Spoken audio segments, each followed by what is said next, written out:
Our top story, Russia, Ukraine have entered a new phase of escalation in 2025. Ukraine has launched a counterattack in the Kursk region, warning that Russia is getting what it deserves. Moscow, on the other hand, has vowed a strong response to Kiev and its Western allies amid the use of attacks missile. Now, our next report tells you Ukraine's move that has infuriated Moscow and what it holds. Take a look.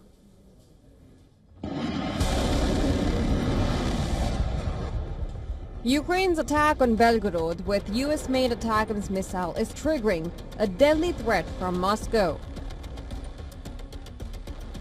Russia has warned that it will hit Ukrainian capital Kiev with hypersonic missiles. The U.S. Lockheed Martin-made attacks, each costing $1.5 million, are fired from M142 High Mobility Artillery Rocket System, or HIMARS. Ukraine had used the 300-kilometer range missiles earlier on Russian-occupied territories, but now by using them on Russian soil, it has significantly escalated the conflict. Outgoing U.S. President Joe Biden allowed Ukraine to use the missiles last November after Russia began deploying North Korean troops in the war. Just days after Biden's approval, Russia responded by firing the Oreshnik missile in Ukraine's Dnipro region. Alongside firing the attacks, Ukraine also unleashed attacks on Leningrad and the Kursk region, claiming it caused significant Russian losses. The commander-in-chief also reported on the situation in the Kursk region. The Russian army lost up to a battalion of North Korean infantry soldiers and Russian paratroopers.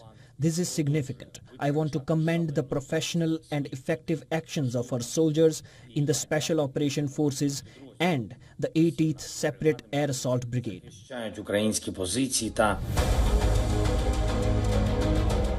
Russia has retaliated, firing over 80 drones, including Iranian Shahids, at Ukraine.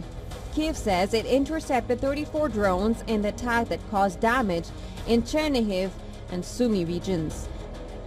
Entering the third anniversary of the war, Russia is claiming significant gains in the east. It has taken control of Nadia village in the Luhansk region, while putting Ukrainian troops under pressure in Pokrovsk in the Donetsk region. On the back foot, Ukrainian army's hopes are now resting on the U.S.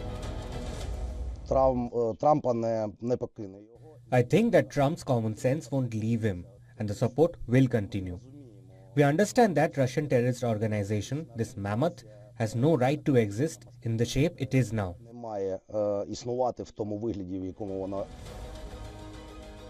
But the incoming Trump administration has left Ukraine with a lot of concerns.